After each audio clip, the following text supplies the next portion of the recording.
পুৱাই মহানগৰীৰ জোনালীত হৰিণাৰ মুক্ত বিচৰণ ৰাজ্যিক চিৰিয়াখানাৰ পৰা ওলাই আহি জনাঞ্চলত বিচৰণ হৰিণাটোৰ পহু দেখি ৰাইজৰ মাজত উৎসুকতা বৃদ্ধি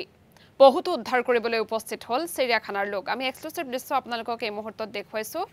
জনাঞ্চললৈ ওলাই আহিল এটি হৰিণা পুৱাই মহানগৰীৰ জোনালীত এনেধৰণে দেখা গল এটা হৰিণাৰ বিচৰণ ৰাজ্যিক চিৰিয়াখানাৰ পৰা জনাঞ্চলত বিচৰণ কৰিছে হৰিণাটোৱে আৰু হৰিণাটো এনেধৰণে দেখি ৰাইজৰ মাজতো যথেষ্ট উৎসুকতা বৃদ্ধি পাইছে ৰাইজে হৰিণাটো চাবৰ বাবে আহি ভিৰ কৰিছেহি ইতিমধ্যে পহুটো উদ্ধাৰ কৰিবলৈ চিৰিয়াখানাৰ লোক উপস্থিত হৈছে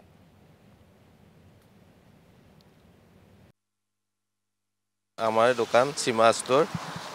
মই মানে খুলিম নেকি এনেকৈ ভাবোতে পহুটো দেখা পালোঁ হেৰিটো খবৰ দিয়া হ'ল চিৰিয়াখানাৰ কৰ্তৃপক্ষক ৰেঞ্জাৰক জাষ্ট মানে মই নিজে ৰখিয়া হৈ হেৰিকে আছোঁ যাতে ওলাই আহি গাড়ী আগত নপৰে প্ৰায়ে আহে তাৰমানে কেনি আহে আমি আগতো বহুতবাৰ সেই ৰিকুৱেষ্ট কৰি থকা হৈছে বাটটো বন্ধ কৰিবলৈ তেওঁলোকে কৰা নাই চাগে তাৰমানে আহি থাকে আৰু মাজে মাজে